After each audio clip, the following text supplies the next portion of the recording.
आदरणीय दर्शकवृन्द नमस्कार। कार्यक्रम बुद्धराइजको यो नयाँ श्रृङ्खलामा हार्दिक स्वागत छ। म कपिल गेवाली। हामीले प्रत्येक दिन फरक विषय र फरक पात्रका साथमा यही समयमा आउने गर्दछौँ। आज हामीले रूपन्देहीको पर्यटन क्षेत्रलाई बढी केन्द्रित गर्नेछौँ। खास गरी होटल तथा रेस्टुरेन्ट व्यवसायीको सङ्ख्या रूपन्देहीमा प्रत्येक दिन बढ्दै पनि गइरहेको छ। खास गरी रूपन्देहीमा अहिले विभिन्न भौतिक संरचना, अन्तर्राष्ट्रिय विमानस्थल लगायतका विभिन्न संरचनाका कारणले पनि यहाँको विकासको गति एक प्रकारले अघि बढिरहेको छ। यद्यपि कोरोनाका कारणले केही व्यवसायहरू छिटफुट रूपमा विस्थापित पनि हुनु परेको र कोरोनाकै त्यो समस्याका कारणले अझै पनि पुरानै अवस्थामा फर्किन नसकिरहेको अवस्था पनि एकातर्फ छँदैछ। आज हामीले रूपन्देहीको होटल व्यवसाय क्षेत्रको बढी केन्द्रित रहेर चर्चा गर्नेछौँ। यसका लागि आज हामीसँग हुनुहुन्छ होटल तथा रेस्टुरेन्ट व्यवसाय सङ्घ रूपन्देहीका अध्यक्ष रामप्रसाद गौतम। स्वागत छ यहाँलाई। नमस्कार, धन्यवाद छ। आराम हुनुहुन्छ? आरामै छ। अब तपाईँहरूले लामो समयदेखि व्यावसायिक वातावरण बन्न सकेन नेपालमा, हामीले लगानी गर्न चाहन्छौँ तर सरकारले नीति बनाइदिएन भनेर गुनासो गरिराख्नुहुन्छ। अहिले चाहिँ व्यावसायिक मैत्री वातावरण अथवा लगानी मैत्री वातावरण छ कि छैन? वास्तवमा भन्ने हो भने अहिले जब नेपालमा नेपाल भ्रमण वर्ष 2020 को जुन अवधारणा आयो र त्यसको तयारीको लागि एकदम ठुलो तयारीका साथ त्यसको तयारी भइरहेको थियो र त्यति बेला विभिन्न अन्य क्षेत्रबाट जुन व्यवसायहरू यसमा डाइभर्ट भइरहेको थिए होटल व्यवसायमा। घर जग्गाका लगानीहरू घर जग्गामा लगानी गर्ने वातावरण अलिकति धुमिलो भइसकेको अवस्था र होटलको सम्भावना र लुम्बिनीलाई एउटा यो बुटोल अथवा रूपन्देहीलाई पर्यटकीय हबको उसमा चाहिँ विकास गर्ने राज्यको एउटा लक्ष्य थियो र त्यो अगाडि बढी पनि रहेको थियो। त्यो विषयमा धेरै व्यवसायीहरूले अन्य व्यवसायीहरूले पनि यस क्षेत्रमा लगानी गरे र जुन किसिमका आशा थिए, जुन किसिमको एक खालको त्यो भरोसा थियो र अचानक कोभिड जस्तो महामारीका कारणले गर्दाखेरि यो व्यवसायमा लगानी गर्नेहरूको अलिकति धराशायी भएको अवस्था छ। बेसकनी धराशायी भयो पर्यटक क्षेत्रमा। र पछिल्लो समयमा राज्यले हामीले जुन आशा गरेका थियौँ राज्यको तर्फबाट यो भन्दाखेरि भाषणमा धेरै कुराहरू भए। होटल व्यवसायलाई, पर्यटन व्यवसायहरूलाई हेर्नुपर्छ, पर्यटन व्यवसाय भनेको देशको आर्थिक मेरुदण्ड हो, यसको विकास हुनुपर्छ भन्ने भाषणबाजीहरू धेरै भए। तर वास्तवमा यहाँ रहेका मझौला तथा साना व्यवसायहरूलाई कसैले पनि हेरेन। ठुला व्यवसायको हकमा पनि राज्यले एउटा मौद्रिक नीति ल्यायो, त्यो नीति त्यति प्रभावकारी भएन र जसले गर्दाखेरि ठुला व्यवसायहरूको आफ्नै खालको समस्या र साना तथा मझौला व्यवसायहरूको समस्या यथावत छ र पनि अलिकति सम्भावना छ रूपन्देहीमा भन्ने खालका सोचेर व्यवसायहरूले एउटा धैर्यता त लिइरहेका छन् तर यो कहिलेसम्म धैर्य रहने हुन् त्यसको चाहिँ अलिकति अनिश्चित जस्तै भएको छ अहिलेको अवस्थामा। जस्तो अब रूपन्देहीमा झन्डै 40 अरब बराबरको लगानी होटल व्यवसायमा देखिन्छ। अब 10-12 हजार 15 हजार जनालाई रोजगारी, होइन? खास गरी साना होटल मझौला भनौँ सामान्य हिसाबले हामीले स्टार होटल छोडेर, स्टार होटल पनि अहिले 5 तारे होटल भनौँ न, यही लेभलका होटलहरू पनि 15-20 वटा रूपन्देहीमा देखिन्छन्। अब यो पछिल्लो समयमा लगानी बढेको पनि हामीले पाएका छौँ। तपाईँहरूसँग खास गरी तपाईँको रेकर्डमा आधिकारिक रूपमा रूपन्देहीमा कति होटलको सङ्ख्या छ, कति लगानी छ, कति रोजगारी छ, यो विषयमा तपाईँहरूसँग कतिको तथ्याङ्क? हामीसँग अहिले हाम्रो लगभग 1000 को हाराहारीमा हामीसँग व्यवसायहरू छन्। त्यसमा कस्ता व्यवसाय छन् भन्दाखेरि हामीसँग चिया पसलबाट लिएर मझौला खालका होटलहरू लिएर लगभग हामीसँग यो ड्रिमल्यान्ड रिसोर्टसम्मका होटलहरू हामीसँग गरेर 1000 को हाराहारीमा छन्। र यहाँ अहिले पछिल्लो समयमा साना होटलले पनि अलिकति स्तर उन्नति गरिरहेको छ र मझौला होटलले पनि लगभग एटेच बाथरुम, एसी रुमका, किन यो समयको माग पनि हो, अहिले आउने ग्राहकहरूले त्यही खालको चाहिँ सुविधाहरू माग्न थालिसके र त्यसले गर्दा स्तर उन्नति भएको अवस्था त छ। तर जुन कसरी गरिरहेछन् यो स्तर उन्नति, अब मान्छेहरूले भगाभग घरको मर्मत गरिरहेका छन् तर व्यवसाय सञ्चालन भएको छैन। हुन त अलिकति यहाँ अहिले यो जस्तो अहिले सम्भावनाका कुराहरू भए नुवाकोट लगायत यतापट्टि यो बसन्तपुरमा 2-2वटा केबल कारहरूको निर्माण लगभग अलिकति मध्यबुद्धितिरै पुगिरहेको छ र निकट भविष्यमा यसको सञ्चालन हुने खालका कुराहरू आइरहेका छन्। यस्ता सम्भावना बोकेर लगानी त गरिरहेका छन् तर अहिलेको अवस्थामा व्यवसायलाई टिक्न असाध्य गाह्रो भइरहेको छ। जस्तो अब कोभिडका कारणले माथि उठ्न नसकेका अथवा त्यसको प्रभावमा परेका व्यवसाय अहिलेसम्म पनि पुरानै अवस्थामा फर्किन सकेका छैनन् अथवा चाहिँ कतिपय तपाईँहरूको रेकर्ड छ भने कोभिडसम्म चलेका होटलहरू अहिले पछि विस्थापित भएका त्यस्तो केही रेकर्डहरू तपाईँ कहाँ आइपुगेको छ? कोभिड पछि कोभिड सँगसँगै लगभग कोभिडको बेलामा त स्तब्ध नै थियो, कुनै यता र उता अब हलचलै थिएन। जब कोभिड पछि यसको असर पर्न देखिन थालेको छ। कोभिड पछि कतिपय व्यवसायले पेसा व्यवसाय नै चेन्ज गरेको अवस्था छ र कतिपय व्यवसायहरू आफ्नो बोरी बिस्तारा बोकेर आफ्नै पहाडतिर अथवा आफ्नै पुरानो गाउँतिर फर्केको अवस्था पनि छ। लगभग त्यस्तोमा 20 भन्दा माथि हाम्रो आकलन अनुसार अहिले हाम्रो रेकर्डमा ठ्याक्कै फलाना भनेर भन्न त त्यति अब छैन, तर हाम्रो रेकर्ड अनुसार 20 भन्दा माथि व्यवसायहरू चाहिँ पलायन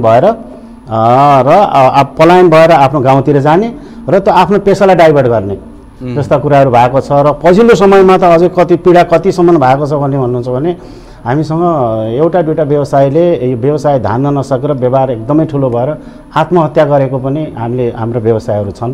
त्यस्तो एउटा भनौँ न जटिल अवस्थामा अहिले गुज्रिरहेको छ।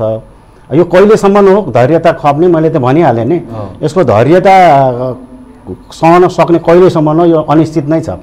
जस्तो अब सरकारले केही व्यवसायलाई तत्कालीन अवस्थामा घोषणा पनि गरेको थियो राहत प्याकेज ल्याउने भनेर खालको, तर तपाईँहरूले पाएनौँ, हामीले राहत पाउन सकेका छैनौँ, उठ्न सकेका छैनौँ, जेन तेन अलिअलि धिकिर अवस्थामा होइन व्यवसाय चलि पनि राखेको छ, तर पर्याप्त चाहिँ त्यसैको अपरेटिङ कस्ट पनि उठ्न सकेका छैन भनेर गुनासो गरिराख्नुहुन्छ। सरकारको तर्फबाट के तपाईहरुलाई राहत प्याकेजहरु घोषणा गरे अनुसार आयो? राहतका कुराहरु यो भाषणमा मात्रै भएको छ। हेर्नुस्, यसमा अलिकति पहुँचवालालाई पनि पहुँचवालाको आधारमा पनि भएको छ केही कुराहरु राज्यले राहतका कुराहरु त घोषणा गर्यो, तर त्यो सम्बन्धित बैंकमा जाँदाखेरि त बैंकले हामीलाई यसको कुनै आएको छैन भन्छ। त्यो बैंकमा हामीसँग यतिवटा कोटा छ, हाम्रो कोटा पूरा भयो भन्छ। त्यसले गर्दाखेरि त्यो कुनै पनि त्यो राहतको महसुस चाहिँ व्यवसायले गर्नु पाएका छैनन्। तपाईहरु त्यसैले व्यवसाय अब पहिलेदेखि 15-17 वर्षदेखि गरिरहेको व्यवसाय छोड्नु पनि शक्य छैन, चलाउन पनि शक्य छैन, त्यही अवस्थामा हुनुहुन्छ। त्यही अवस्थामा अलिकति कस्तो छ भने जसले अलिकति आफ्नो अन्य आय आर्जन भएर अलिकति यो पेसालाई पेसाबाट मात्रै निर्भर नभएका व्यवसायहरू त अहिले अलिकति धैर्यता अथवा टिकेको अवस्था छ। यसैबाटै गुजारा गर्ने व्यवसायहरूलाई अत्यन्तै गाह्रो भइरहेको छ र धेरैजसो यसमा को छ भन्दाखेरि जो स्वरोजगार व्यवसायहरू छन् तिनीहरूमाथि ठुलो प्रभाव परेको छ।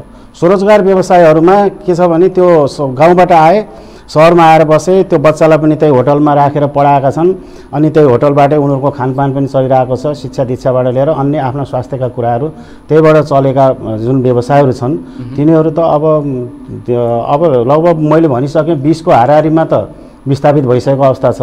अब यस्तै रह्यो 6 महिनासम्म अथवा 1 वर्षसम्म यस्तै रह्यो भने अब बुटोलमा धेरैभन्दा धेरै व्यवसायहरू चाहिँ अब पलायन हुने अवस्थामा छ। जस्तो अध्यक्षज्यू, रूपन्देही एउटा चाहिँ बसाइसराईको केन्द्रबिन्दु पनि हो। माइग्रेसन रेट हेर्दाखेरि हामीले 40-45% पाउँछौँ।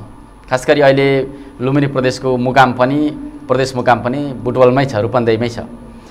यहाँको जनघनत्व हिसाबले पुरानै जनघनत्व पनि पर्याप्त छ, तर यहाँका मान्छेहरू अथवा आन्तरिक पर्यटकहरू तपाईहरुकोमा आइपुगेनन् अथवा बाह्य पर्यटकको संख्या कमी हो। किन तपाईहरु आर्थिक मन्दीको अवस्थामा पुग्नुभयो? के कारण हो? अहिले यो कोभिड पछि वास्तवमा एउटा आर्थिक क्राइसिस पनि आयो। त्यसले गर्दाखेरि सामान्य जनजीवनको एकदमै क्रय शक्ति गिरेर गएको छ, एउटा कुरा। अर्को कुरा, बुटोलमा एउटा अलिकति हाम्रो कल्चर डेभलप भएको छैन।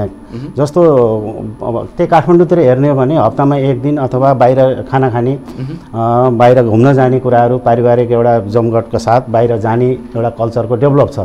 तर बुटोलमा अझै पनि बाहिर गएर किन खाने, किनेर ल्याएर घरमै खाउँ भन्ने खालको त्यो संस्कारमा अझै कति विकसित भएको छैन। र अर्को कुरा, यहाँ गुल्मी, अर्घाखाँची, स्याङ्जा अथवा हाम्रो छिमेकी पहाडी जिल्लाबाट आएर बसोबास भएका जनमानसको अलिकति भनौँ धेरैभन्दा धेरै उहाँहरू हुनुहुन्छ। उहाँको के हुन्छ भने बुटोलमा आएर काम गर्नु पर्यो भने उहाँको आफ्नै रिलेसन छ, या त एउटा घर पहाडमा होला, एउटा घर यहाँ तराईमा होला। त्यो अवस्थामा गर्दा उहाँहरूलाई होटलको पनि त्यति आवश्यकता पर्दैन।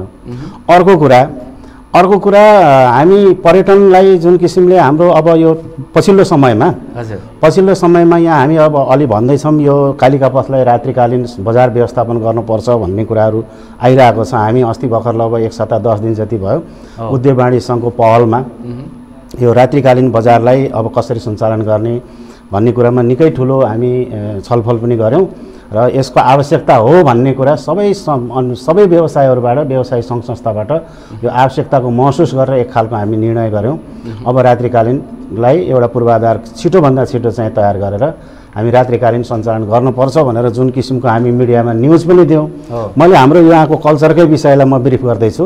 जस्तो त्यो न्युज दिँदै पनि कतिपय यहाँका बुजुर्गहरू हुनुहुन्छ, अलिकति समाजसेवी व्यक्तित्वहरू हुनुहुन्छ, जाने बुझेका मान्छेहरू हुनुहुन्छ, उहाँहरूले त्यहाँ कमेन्ट गर्दाखेरि अब बुटवलमा झन् विकृति विसङ्गति फैलिने भयो भन्ने खालको त्यो खालको कन्सेप्ट अझै पनि यहाँको जनमानसमा छ।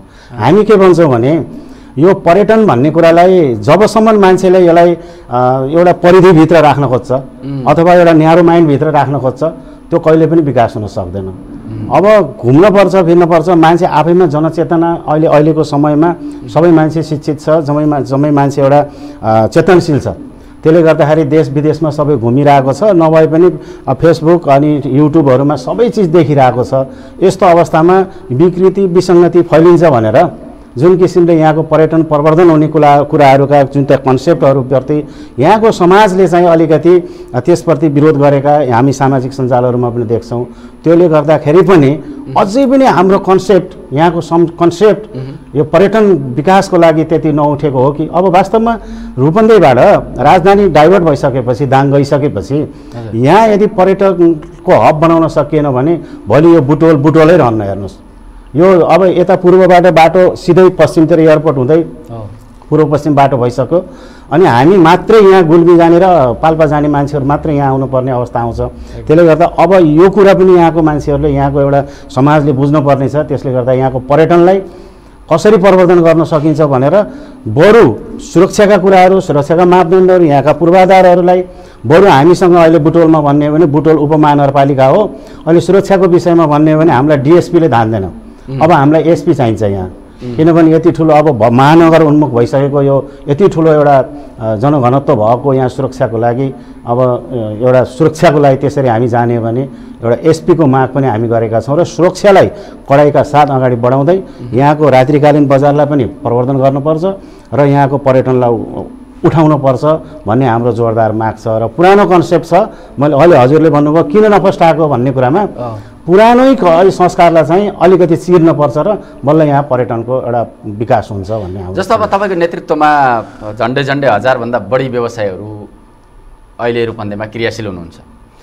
अब तपाईँहरूको पनि एउटा दायित्व रह्यो कस्तो भने जो पुरानो कन्सेप्ट पुरानै विचारधारामा अहिले पनि अडिक हुनुहुन्छ, उहाँहरूलाई देश विदेश विश्वका विभिन्न गतिविधिहरू अथवा विभिन्न प्र्याक्टिसहरू होइन आर्थिक गतिविधिका लागि कुन देशमा कस्तो भइरहेको छ, कसरी आर्थिक उपार्जन गर्न सकिन्छ, आर्थिक वृद्धि कसरी गर्न सकिन्छ भन्ने विषयलाई पनि उहाँहरूलाई बुझाउनका लागि तपाईँहरूको अलिकति भूमिका हुन सकेन कि अथवा तपाईँहरू त्यतातिर जान भ्याउनु भएको छैन कि यो के गरिराख्नु भएको छ तपाईँहरू? अब यसको लागि त एउटा भनौँ हामी पर्यटनकै विकास र पर्यटनको पूर्वाधार यसको प्रवर्धन कसरी गर्ने भन्ने विषयमा विभिन्न किसिमका गोष्ठीहरू र त्यो मिडियासित हामी रिलेटेड रहेर मिडियाले यस विषयमा प्रसार गरेर अब जस्तो एउटा परिवारमा एउटा बुजुर्ग मान्छे दुईटा बुजुर्ग हुनुहुन्छ बुवामा भने त्यसका तिनका बच्चाहरू त अब अहिलेको नयाँ जमानामा आइसके लगभग अलि सुध्रिन त थालिसकेको अवस्था छ न त। तर एकछिनलाई हामीलाई अहिले यो पूर्वाधार तयार गर्नलाई र सुरुवात गर्नलाई अलिकति यो यहाँको समाजले धेरै कुराहरू गर्दाखेरि अप्ठ्यारो परेको हो। तर यो पर्यटन भनेको के हो भन्ने कुरा नबुझ्दासम्म र अर्को फेरि एउटा समस्या के परिरहेको छ भन्नुहुन्छ भने हामी जबसम्म हामीले यो यहाँको पर्यटनलाई बाहिरबाट आउने एउटा बाहिरको स्रोतलाई यहाँ ल्याउन सक्ने आर्थिक स्रोतलाई यहाँ ल्याउन सक्ने खालको वातावरण भएन भने यो दिगो रहन्न। जस्तो अहिले हामी रात्रिकालीन बजारका कुरा गरिरहेछौँ, हामी गुल्मी अर्घाखाँची स्याङ्जाका बाबुआमाले केटाकेटीलाई पढ्न बुटवल झर बस पढ भनेर त्यो खालका विद्यार्थीहरू त्यो खालका टिनेजका बच्चाहरू मात्रै अहिले यो गएकोले गर्दाखेरि पनि यसमा नराम्रा यहाँका बुजुर्गहरूले त्यो सोच्ने खालको त्यो एउटा त्यो सोच भइरहेको छ। हजुर। तर अब निकट भविष्यमा यो 2टा केबल कार कम्प्लिट हुने बित्तिकै लखनऊसम्मका मान्छेहरूलाई हामीले यहाँ भित्राउने वातावरण बनाउँछौँ। बनाइसकेपछि हामीले जब बाहिरबाट पैसा आउन थाल्यो भने बल्ल यहाँको पर्यटन दिगो रहने हो। यहीँको स्रोतले यहीँको उत्पादनले त कहिलेसम्म थेक्छ र त्यो नभएर पनि अलिकति समस्या भएको छ। यो पूर्वाधार कम्प्लिट हुने बित्तिकै र बाहिरबाट मान्छेको ओहिरो लाग्ने बित्तिकै अलिकति यो कन्सेप्ट त चेन्ज हुन्छ नै भन्ने हाम्रो विश्वास छ। जस्तो अब रात्रिकालीन व्यवसाय एउटा खालको तपाईँले भने जस्तो एकातर्फ सपोर्ट गर्ने टिम पनि छ, अर्कोतर्फ विरोध गर्ने टिम पनि उत्तिकै छ। अब यो कुन मोडलमा चलाउन सकिन्छ? तपाईँहरूले एउटा तयारी अथवा तपाईँहरूको मोडल होला होइन, कन्सेप्ट होला, स्ट्राटेजी होला। रूपन्देहीमा अब रात्रिकालीन बजार चल्ने नै भयो, चल्नका लागि प्रशासनले पनि एग्रिमेन्ट गरिसकेको छ। हजुर। यो कुन मोडलमा चल्छ? तपाईँहरूले कस्तो खालको तयारी गर्नु भएको छ? यो रात्रिकालीनको त अब कुनै अब यसको विकल्पै छैन, चल्नै पर्छ। एकछिन अलिकति विरोधाभासहरू हुनेछन्, तर पनि अब के छ भन्नुहुन्छ भने यो यसमा पुलिस प्रशासनले पुलिसको गाडी घुइकाएर पुलिसका डन्डा समातेर मात्रै रात्रिकालीन सहर बजारको विकास हुन्न, किनभने त्यहाँ एउटा त्रासमय वातावरण सिर्जना हुन्छ। हजुर। तर अब जति पनि यो कालिका पथ जुन हामीले कन्सेप्ट अमर पथका कुराहरू अहिले आएका छन्, यहाँ चाहिँ CCTV क्यामेरा जडान गर्ने प्रत्येक चोकमा र त्यसपछि लाइटिङको व्यवस्था झलमल्ल जताततै चाहिँ अँध्यारो नहोस्, यहाँका खाल्टा खुल्टी यहाँका नालीहरू सबै सफा हुन्, सबै राम्रो होस् र एकदमै गुलजार चाहिँ यहाँ ल्याएर विभिन्न ठाउँमा चाहिँ CCTV क्यामेराबाट प्रहरी प्रशासनले सुरक्षा निकायले आफ्नै ठाउँबाट मोनिटरिङ गर्न सक्ने खालको वातावरण भयो भने त्यो जस्तो जो विदेशतिर हुन्छ नि त, जस्तो मान्छेले बाटोमा गाडी चलाइरहेको हुन्छ, उसलाई मैले कहाँनिर गल्ती गरेँ भन्ने कुरा आफूलाई थाहा हुन्न, तर डाइरेक्ट सिस क्यामेराबाट कतैबाट उसले आफूले पक्राइ खाइसके हुन्छ। त्यस्तै खालको वातावरण यहाँ तयार भयो भने रात्रिकालीन बजारको लागि कुनै पनि अप्ठ्यारो छैन। जब यो त्यो अनुसारले रात्रिकालीन बजार सञ्चालन हुन थाल्छ, फेरि यहाँका विकृति विसङ्गति सबै पलायन भएर जान्छन्। हामीले रात्रिकालीन बजार भनेको होटल मात्रै चलाउने भनेको पनि होइन। त्यो रात्रिकालीन बजारमा किराना पसलहरू, फेन्सीहरू, त्यहाँ भएका अन्य मेडिकल स्टोरहरू, त्यो एरिया एउटा रात्रिकालीन जोनै होस्। जस्तो बाहिरबाट मान्छे बुटोलमा गएर बासा बस्ने भने रातिमा पनि सपिङ गर्न पाइन्छ, कमसेकम एक दिन त त्यहाँ हाम्रो हुन्छ भन्ने खालको त्यो खालको एउटा अवधारणाका साथ हामी अगाडि बढ्दैछौँ। र अब रात्रिकालीन हामी यो होटललाई मात्रै चलाएर भित्र डान्स क्लबहरू मात्रै चलाएर जति रात्रिकालीनको हामी गर्न खोज्छौँ, त्यो झनै यसले विकृति र विसङ्गति ल्याउँछ।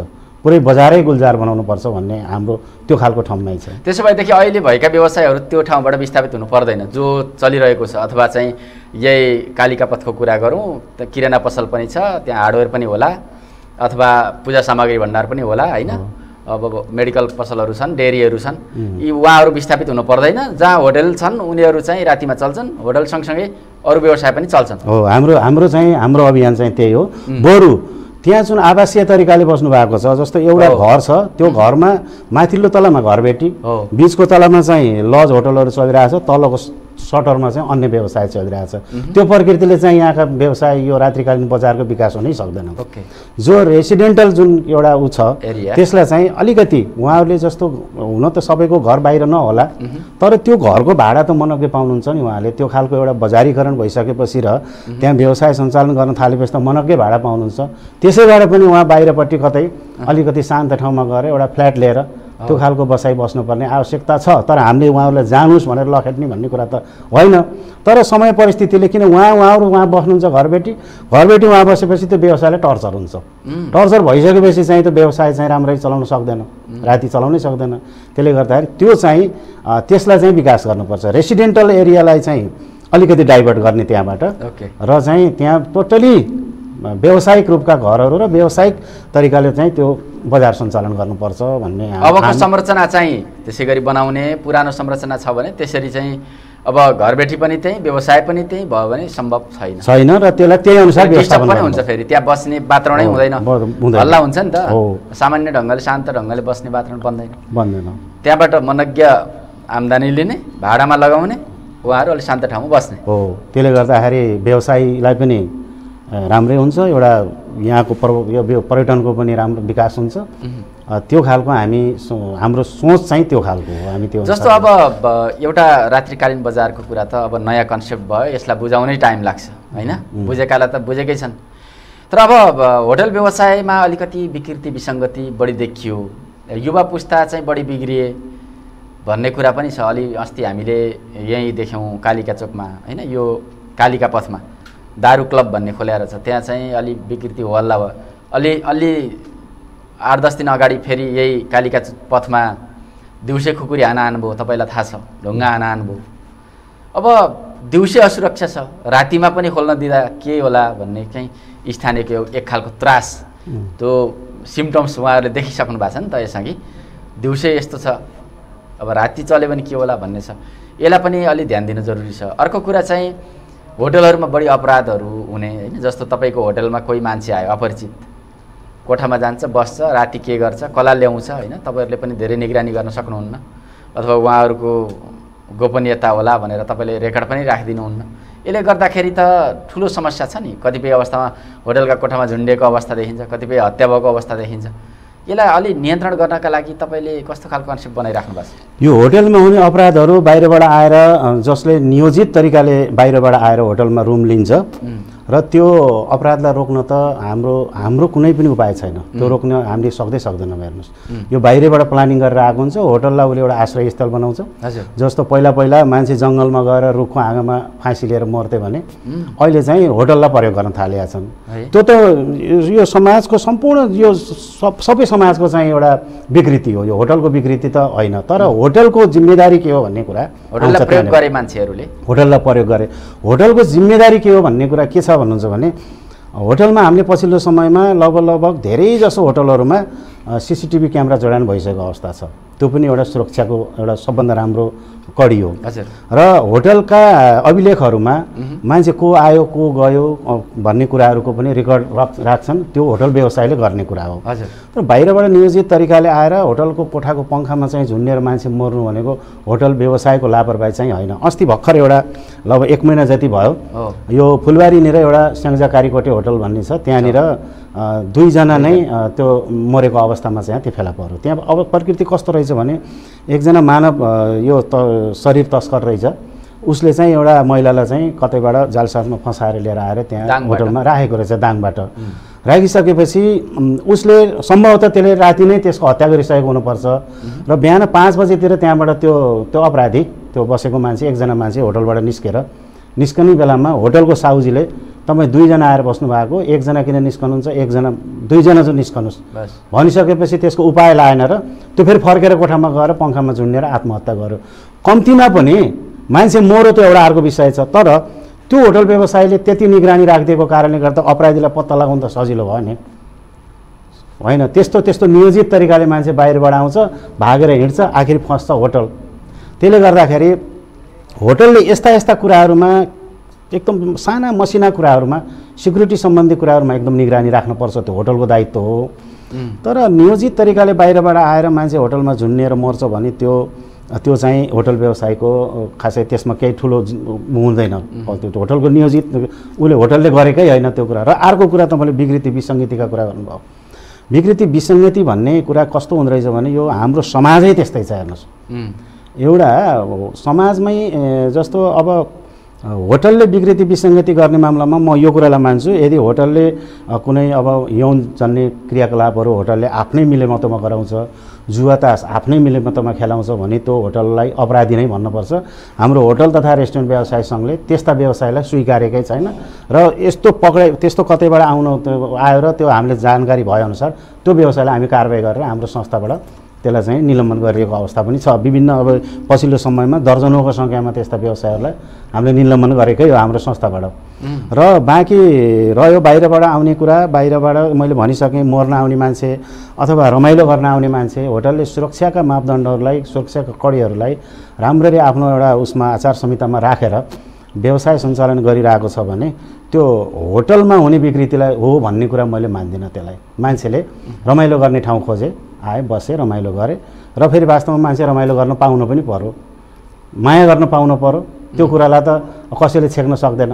तर त्यो माया गर्ने पनि कस्तो छ भने त्यही झुन्डिने खालका कुराहरू, त्यसबाट विकृति नआओस्, तर सही प्रेम गर्न त पाउनु पर्यो नि मान्छेले। त्यसलाई विकृति भन्ने कुरा त भएन अब हाम्रो समाजले फेरि त्यसलाई पनि विकृति भन्ने कुरा जस्तो अब अध्यक्षज्यू खास गरी युवा पुस्ताहरू होटललाई जसरी तपाईँले भन्नुभयो कुनै नियोजित ढङ्गले आयो भने त अब हामीले के गर्न सक्छौँ र होइन, तर कतिपय अवस्थामा तपाईँहरूले गरिदिने कडाइका कारणले यस्ता हत्या अपराध यो होटलमा आउने विकृति विसङ्गति रोकिन सक्छ। जस्तो कलेज ड्रेसमै होटलमा छिर्ने एउटा जोडी कुनै होइन, तपाईँले त्यसलाई कडाइ गरिदिनु भने उनीहरू छिर्नै सक्दैनन् होइन। कतिपयले झोलामा 2 थरी कपडा बोकेर गइदिने होइन। अब यस्तो खालका सामान्य हिसाबले हामीले सक्ने र गर्न सक्ने तपाईँले रेकर्ड राखिदिने, जो मान्छे आयो उसको रेकर्ड, नाम, परिचय पत्र के हुनसक्छ, यसलाई अलिकति कडाइ गऱ्यो भने यो विकृति थोरै बिस्तारै कम हुँदै जान्छ। होइन, हामी पनि एउटा समाजको जिम्मेदार अङ्ग हो र होटल भनेको त वास्तवमा भन्ने हो भने सार्वजनिक स्थलै हो। धेरै धेरै ठुलो जिम्मेदारी बोकेको एउटा सामाजिक उत्तरदायित्व होटल व्यवसायप्रति पनि छ, प्रति नै छ। जस्तो हजुरले भन्नुभयो हामीले कम्तीमा पनि 18 वर्षभन्दा मुनिकालाई होटलमा इन्ट्री गर्दैनौँ।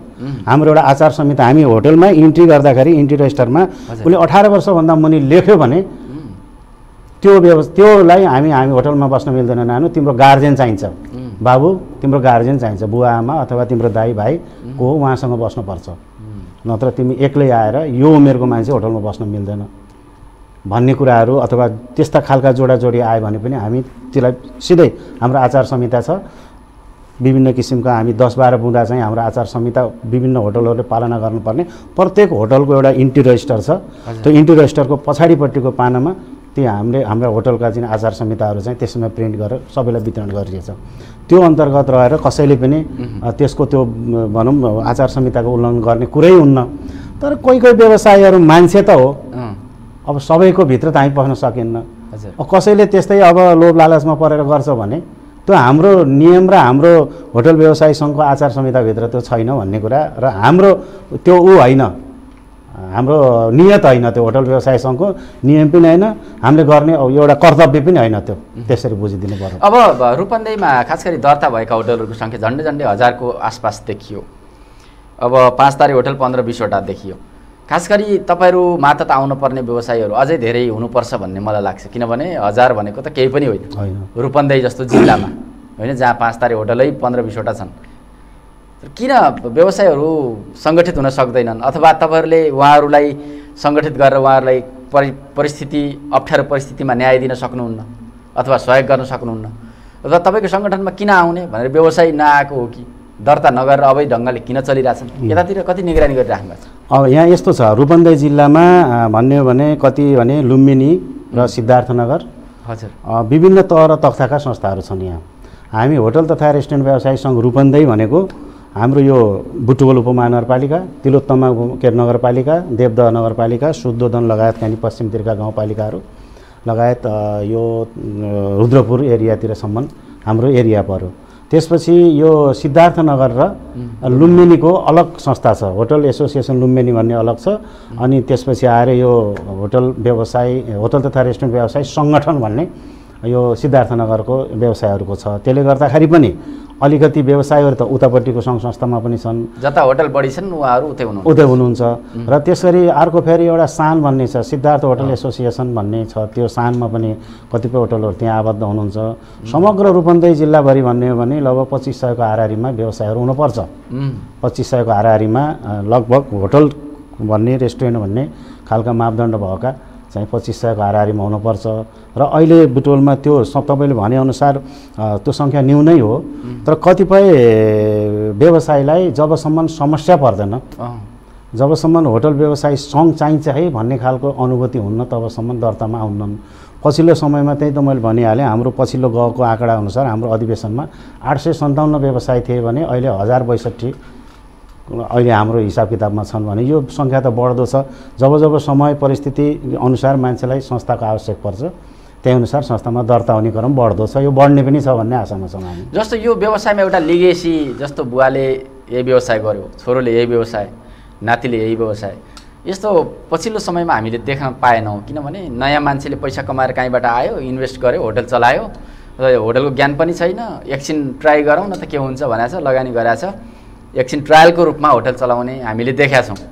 अब यसले तपाईँहरूको त लामो समयदेखि होटल चलाइराखेका मान्छेलाई चाहिँ फ्याट्ट आउने फ्याट्ट जानेले कति असर परेको छ, के छ?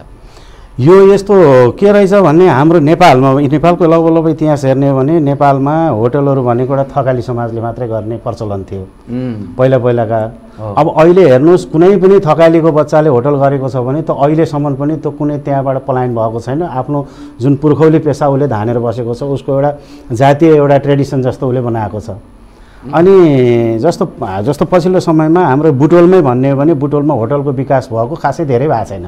हजुर, होटलको विकास भएको त्यही 10 देखि 12 वर्ष भयो होला अलिकति, किनभने यहाँ इन्डियातिर जाने व्यवस्थित विकास भएको र यहाँ इन्डियातिर जाने र इन्डियाबाट आउने त्यही लाउरे दाजुभाइहरूको एउटा सानो एउटा ट्रान्जिट पोइन्ट जस्तो थियो।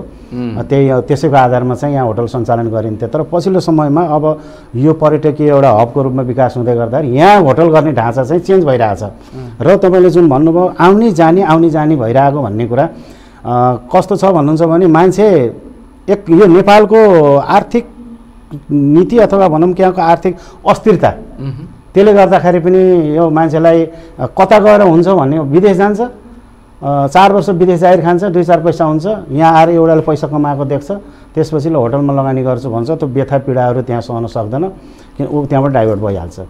त्यस्तो प्रचलन त पछिल्लो समयमा, किनभने यहाँको आर्थिक अस्थिरता हो यो जो हुनु नै, यो जबसम्म यहाँ आर्थिक रूपमा हामी स्थिर हुन सक्दैनौँ। जस्तो हामी नेवार समुदायहरू बुटोलमा हेरौँ न, ठुला अमर पत्रिका व्यवसायहरू बाजेले गरेका पेसा अहिले छोरा नातिले गर्दैछन्, त्यो खालको त्यो एउटा बसेकै छैन अहिले होटल व्यवसायमा। त्यसले गर्दाखेरि पनि आउने जाने भएको हो।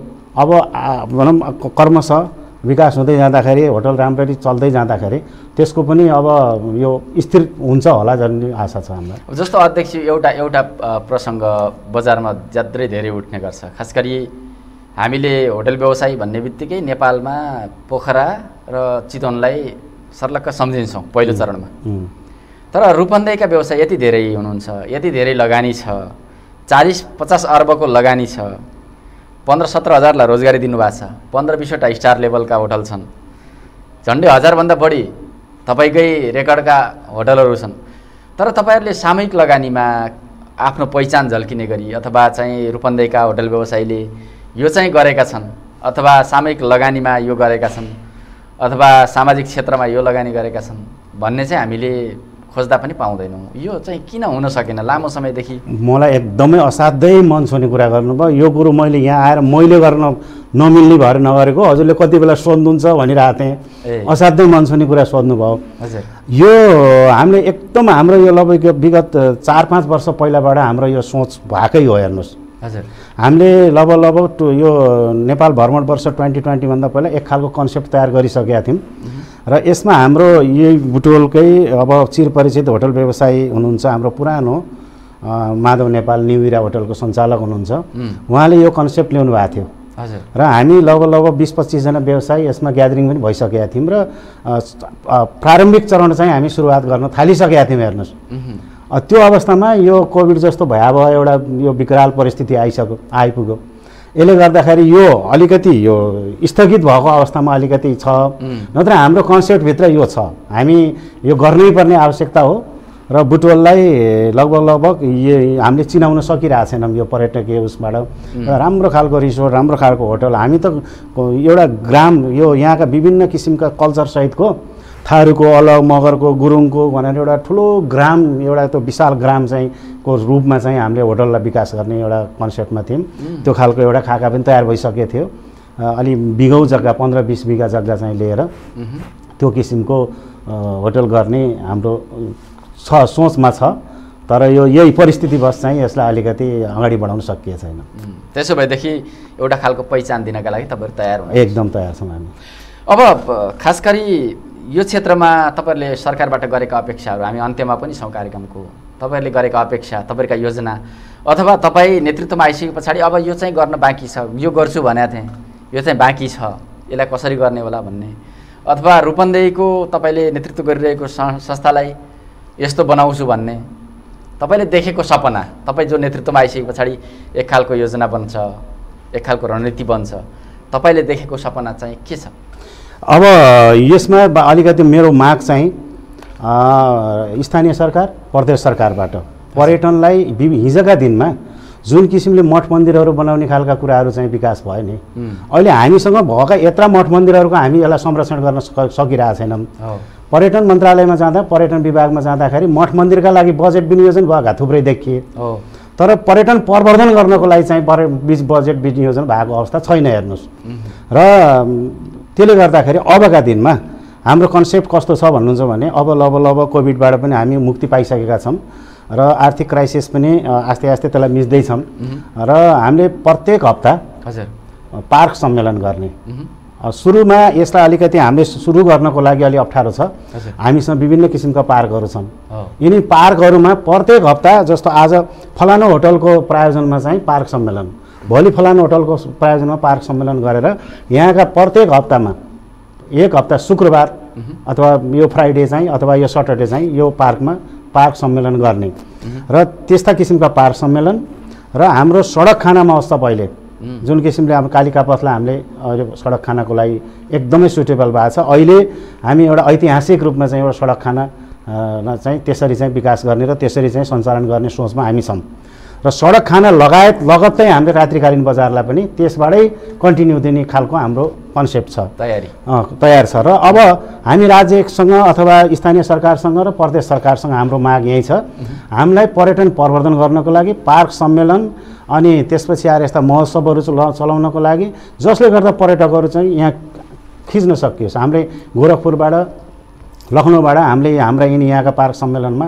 उहाँबाट चाहिँ कस्टमरहरू हामीले यहाँ ल्याउन सकियोस्। त्यसको लागि राज्यले सहयोग गरोस् भन्ने र यो स्थानीय सरकार प्रदेश सरकार सङ्घीय सरकारले चाहिँ यसमा ध्यान देओस् भन्ने हाम्रो सोच छ। र हामी र म अध्यक्ष भइसकेपछि म विगतमा पनि पर्यटन डिभिजन कार्यालयबाट र बुटोल उपमहानगरपालिकाबाट बजेट ल्याएर एउटा कार्यक्रम हामी हिल पार्कमा गरेका थियौँ, एउटा सन्देशमूलक। र अब आउने उसमा चाहिँ यसरी सरकारी बजेटहरू पर्यटन प्रवर्धनको लागि माग गर्ने र त्यसलाई चाहिँ विनियोग गरेर हामी यो यसरी पर्यटन प्रवर्धनलाई अगाडि बढाउने हाम्रो सोच छ। जस्तो एउटा अन्त्यमा एउटा प्रश्न राखेँ मैले, हिजो मात्रै एउटा होटल व्यवसायीले घरबेटी विरुद्ध भनौँ अथवा चाहिँ आफू खुसी मनोमानी भाडा वृद्धि गरे पछाडि आफ्नै होटलमा ताला लगाउनु पर्ने अवस्था हिजो मात्रै सिर्जना भएको छ। यो समस्या कसरी सिर्जना भयो? यो हिजोको मात्रै एउटा देखिएको समस्या हो, पछिल्लो घटना हिजो एउटा देखियो, त्यो कुरा सार्वजनिक भयो, सबैले थाहा पाए। नत्र बुटोलमा यो नजिर चाहिँ धेरै पहिलाबाट भइरहेको छ। हेर्नुहोस्, कुनै घरबेटीले 10 वर्षसम्मको घर भाडामा चाहिँ सम्झौता गरेको हुन्छ, त्यसपछि 2-3 वर्षपछि त्यो व्यवसायले अलिकति कमाउन थाल्यो अथवा त्यसलाई अर्को मान्छेले शुल्क लगाइदिएर अर्कोबाट चाहिँ प्रेरित भएर चाहिँ त्यो घरबेटीले त्यसलाई ब्ल्याकमेल गरेर भाडा बढाउने वा अन्य कुनै किसिमका चाहिँ त्यहाँ त्यसलाई दुविधामा पारेर चाहिँ त्यसलाई पलायन पार्ने र त्यसलाई केही सानो रकम चाहिँ मुआवजा स्वरूप दिने र पछि चाहिँ त्यो होटल चाहिँ आफूले कब्जामा लिइसकेपछि त्यसलाई चाहिँ मनकै पैसा पारेर त्यसलाई बिक्री वितरण अथवा गर्ने आफूले सञ्चालन गर्ने खालका यस्ता खालका गिरोहहरूको एउटा पछिल्लो समयमा चाहिँ एउटा जमात भएको छ। यसले गर्दा समस्या यो हिजोको चाहिँ सार्वजनिक भयो। यो समस्या भनेको एउटा मात्रै होइन, यस्तो समस्या दर्जनौं समस्या गर्न सक्नुहुन्छ तपाईहरुले। यसलाई हामी अब सूक्ष्म तरिकाले जसरी हिजो एउटा गरियो हामी त्यसलाई अब अगाडि बढाउँदै छौं र हामीलाई मिडियाको पनि सहयोग चाहिन्छ, तपाईहरुको हामीलाई प्रशासनको पनि सहयोग चाहिन्छ, विभिन्न संघ संस्थाहरूको पनि सहयोग चाहिन्छ।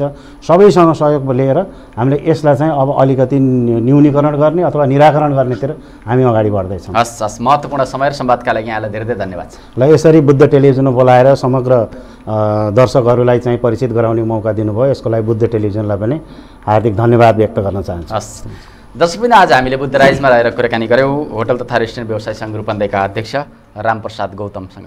आजका लागि समय सकिएको छ। कपिल गेवालीलाई पनि आज्ञा दिनुहोस्। नमस्ते।